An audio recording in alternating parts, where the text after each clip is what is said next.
Welcome. Thanks for joining us. If you are enjoying this content, please like, share, and subscribe. It helps joy travel. Good morning and welcome. 1,000 welcomes to you all. It is such a great joy to be together in this light. And we are meditating today on a teaching from Jesus that also echoes through the teachings from our line of teachers. And so we are a meditation community in the yogic tradition. You'll hear me share teachings from Lahiri, from Swami Nityananda, from the Bhagavad Gita. We also honor and celebrate and share universal teachings from many traditions. And so you'll hear me as well share a passage from Luke. And so I'm just inviting us, if we have heard any of these teachings before, hear them fresh, hear them new. Hear them as if you are meeting the divine, radiant, absolute light and joy and peace that is sharing through the teacher who is uttering these teachings. And always the invitation then is to connect and to feel absolute light and joy and peace within our own heart, and then to silently be of service and assistance and support steadfastly and joyfully everywhere that we are, everywhere that we find ourselves in daily life, to that absolute light and joy and peace everywhere that we are and everywhere that we go. So the I am with you always, which is the topic for today, is actually spoken by the great teacher known as Jesus to his students, which is to say all of us. So one of the things that we meditated on was Jesus said that if you are my students, you must love one another. So he presented that teaching as non-optional. It is our obligation, if we call ourselves a student of light and joy and peace, to expand and purify our hearts and clarify our awareness so that we are able to love one another, so that we are able to love all sisters and brothers, all kin on this planet. And so for ourselves, for all, we're inviting ourselves to purify the heart, to purify the mind, to be in direct, moment-to-moment felt contact with absolute light and joy and peace. And then it's easy. Because if we remember the presence, which is here, now, always, of absolute light and joy and peace, that absolute light and joy and peace is the doer. It will shine spontaneously and radiantly and uncontainably through us. We won't be able to hold back. We will find ourselves naturally and joyfully and in our own voices, in our own accents, in our own bodies, our own hearts, our own minds, our own lives, being of assistance and support to that absolute light and joy and peace in all beings, including ourselves. So I invite us to hear the echoes and the ways that absolute light and joy and peace is speaking through each of these teachers. Through Jesus, I've already shared that teaching, but just allow yourself to close your eyes and open your heart and feel. That great teacher said, I am with you always. We are inviting ourselves to open and become aware of the way in which the divine is with us always. Swami Nityananda says, I am with you always, abiding in your pure heart. And so, again, it's possible to close our eyes and open our heart and allow ourselves to feel directly, become aware directly of the way that immense radiance and limitless kindness that shares through Swami Nityananda is with us always in our pure heart. In the Sermon on the Mount, the teacher known as Jesus says, the pure of heart shall see God. So it is a very similar teaching. It is reminding us to purify our heart, to expand our awareness so that we always are able to see the divine. Lahiri says, witness the supreme being at all times in the still heart. And so just allow yourself to greet your own still heart. And allow yourself to become aware in your own still heart of the presence of the divine. And notice, by what name do I call the divine for each of us, just to become aware. In what way am I moved to name and honor and call upon the divine? So for some, it's a matter of connecting with divine light. For some, it's a matter of connecting with universal, pure love, unconditional, overflowing, boundless, limitless love. For some, there is a name that we give to the divine within our heart. So names that humans love are Jesus, Krishna, Buddha. You might call upon the Divine Mother, Saint Teresa, Kuan Yin. Just notice, how do I call upon the divine in my still heart? And we're beginning to ask ourselves, we're beginning to invite ourselves to live the awareness from moment to moment. What becomes possible in my daily life if I allow myself continually to feel connected to the Supreme Being within my heart? What becomes present and available if I allow myself to see always that the divine is seated in my own heart?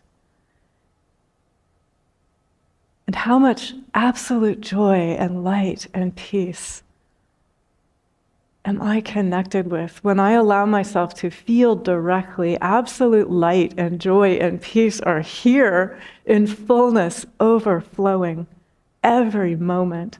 It is always in the now, always now, that we are able to connect with absolute light and joy and peace. It is always now, always in the now, that we are able to abide in the sweetness of the present moment, which is a teaching shared by the Buddha, the one who is awake. Abide in the sweetness of the present moment. Abide in the pure heart. Abide in the still heart. And when we abide in absolute light and joy and peace, then we live and move and breathe and have our being in beginningless, endless light. We walk through time and space. We are here, fully present in a human body with human emotions, human thoughts. We go to our work. We do our chores. We have our relationships. We are present and responsive and caring and engaged. And it is beginningless, endless light that is sharing always through us as we are doing this. And so this is what is possible. And all the teachers from all the teachings are here to remind us, to just invite us to remember, to reconnect with that reality, the fullness of absolute light and joy and peace, and to say, this is real. This is possible for each and every one of us from moment to moment. We have the ability to live in the sweetness, in the fullness of absolute light, joy, and peace. So I have a couple of teachings and a couple of stories to invite us to connect with this and to live with this. The Bhagavad Gita says, know the self, which is embedded in thy heart. Same teaching, the self is right there, the self with a capital S. It is embedded in thy heart. So know that divine self that is embedded in thy heart. Be established on yoga. Be divine union. Let that be present in, through, and as you always. That divine union is fully here. And be awakened. And so for each of us, we're just continually choosing that aliveness, that effervescence, that joy, that freedom, that open-heartedness. I open my heart to unconditional light. I open my heart to unconditional love. I open my heart to the divine expansion of pure life energy, to the joyful, exuberant gladness of this spring energy unfolding now. And when we're in contact with that overflowing light and joy and peace, that will be able to share with us always. So I have a couple of funny stories that crossed my path this week, which remind us of the invitations that each of us have to stay connected in our heart, to stay seated on the love seat in our heart with our divine spiritual ideal. So Swami Shankarananda used to say, on the love seat in your heart, you are seated always with your spiritual ideal. So just to be aware of who's there with me in my heart, helping me be my spiritual ideal in flowing motion in daily life. And so the thing that made me remember that particular teaching was I saw a story and also a video clip online about a hospital in Alaska. Okay, so have you ever seen, there's sort of like that beautiful glassed entryway into a hospital, and there are like these amazing exuberant green plants inside the foyer of the hospital. So there's a lot of glass, and there are these visible exuberant green plants, which inspired a moose to walk into the hospital lobby and start to check out this joyful, exuberant green plant in the hospital lobby. And hospital security took a love seat and they lovingly approached the moose with the love seat and ushered the moose back out to the great outdoors. And so this is an amazing opportunity for each of us to remember that our spiritual ideal there, seated in our own heart, on that love seat within our own heart, will help us. So if we find that we are encountering an intrusion of something that feels scary, overwhelming, threatening, alarming, really not expected in some dramatic way, the spiritual ideal and that love seat can lovingly usher out the moose and just remind the moose it's got that whole great outdoors to enjoy. It doesn't actually want to be seated there on your heart love seat. You and your spiritual ideal are already fully occupying that love seat in your heart. So, and just a funny little postscript, I don't know if you'll be glad or dismayed or amused to know this was not the first time that a moose had been inspired to join that hospital lobby. And not only that, moose are not the only animals that have been inspired to join that hospital lobby. Bears have also made their way into that hospital lobby. And so this is just to remind yourself, I mean, the security, they were completely calm. They just picked up the love seat and lovingly moved toward the moose, and the moose lovingly remembered that it actually preferred the great outdoors. And so just take that as your practice. So the fullness of absolute love within your heart is with you always. You are connected and cared for and supported, absolutely blessed and beloved by the fullness of divine love.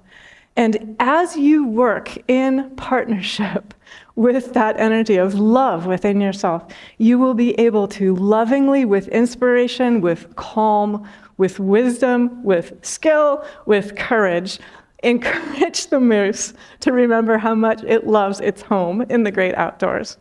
And so then you're enjoying that sort of freedom within your own heart, and you're able to be consciously, continually connected with your spiritual ideal within your own heart.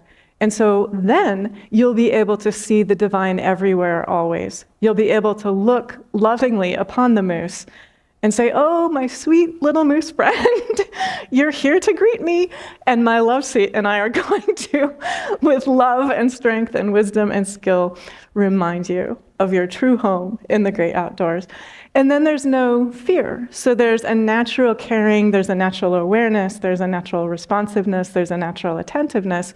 We're able to be present in daily life, but it's that beginningless, endless column of light that is doing it all through us. And so there's no sense of disconnection, there's no sense of lack. We are in the energy of abundance. We're in the energy of circulating what is bright and kind and high and fine and wise and healing and joyful and whole and glad for us and for all.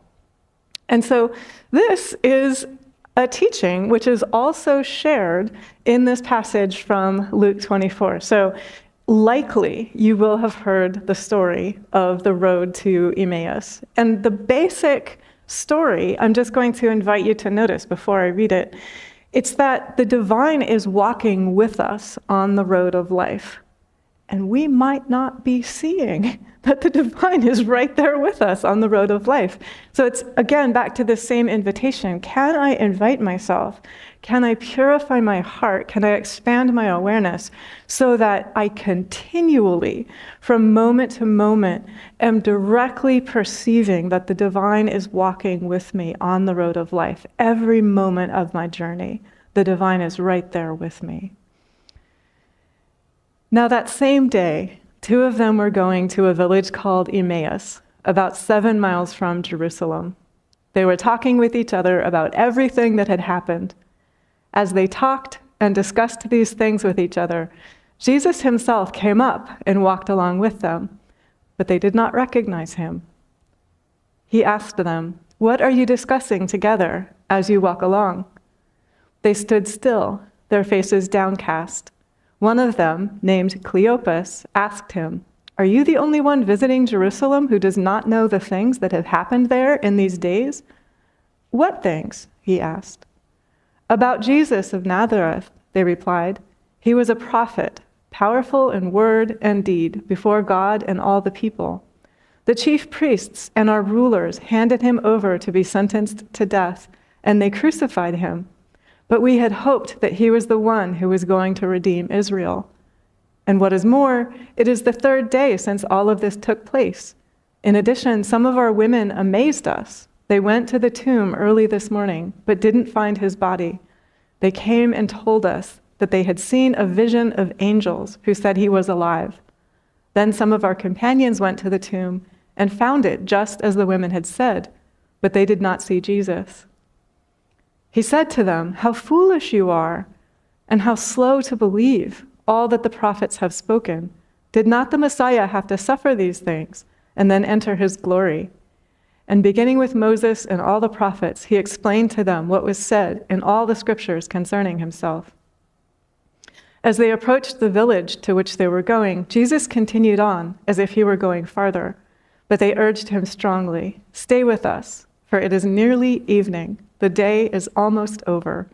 So he went in to stay with them. When he was at the table with them, he took bread, gave thanks, broke it, and began to give it to them. Then their eyes were opened, and they recognized him, and he disappeared from their sight.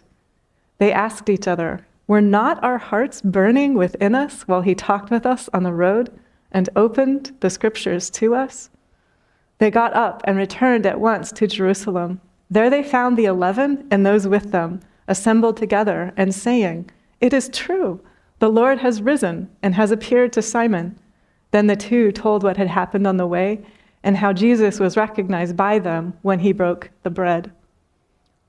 While they were still talking about this, Jesus himself stood among them and said to them, "Peace be with you." They were startled and frightened, thinking they saw a ghost. He said to them, "Why are you troubled? And why do doubts rise in your minds? Look at my hands and my feet. It is I myself. Touch me and see. A ghost does not have flesh and bones, as you see I have." When he had said this, he showed them his hands and feet. And while they still did not believe it because of joy and amazement, he asked them, "Do you have anything here to eat?" They gave him a piece of broiled fish, and he took it and ate it in their presence. So I'll share a few entry points for us to meditate on, and I invite you to meditate ongoingly with these scriptures. You can continue meditating throughout the day, throughout the week, throughout the year, throughout the life, and always riches, spiritual treasures will continue sharing and continue unfolding themselves as you do. So one of the things to note is that this teaching is making visible to us as we walk along the road of life. The divine is walking along the road of life with us. And what we are asking in our practice, in our daily practice of meditation, in our faithful, ongoing, steady practice of karma yoga, in studying the teachings, in asking that our hearts be purified so that we may see the divine everywhere, always, in being willing to open and feel the fullness of absolute light and joy and peace, we are simply becoming aware of what is already there. The divine is already there. And so a question we might ask ourselves is, how may I open my eyes to become aware the divine is here? Every moment of my journey, the divine is already here. One of the things that happens when we do this, we become aware that the root, the foundation of our life is unconditional love. Below the human hurt, below the human pain, below the human suffering, below the confusion, below the turbulence that Swami Nityananda describes so beautifully in his prayer, unconditional love is at the foundation of our being. So this is what Jesus demonstrates with his life. He suffers. He experiences torture from a human perspective. And he is demonstrating with his life that below that, even deeper than that, is unconditional love. And when we connect with unconditional love, that is deeper than all human illusion, confusion, separateness, anguish, pain, doubt, distress, fear, we resurrect ourselves. Not just once, but many, many times in a human life. We resurrect ourselves. We get down off of the cross.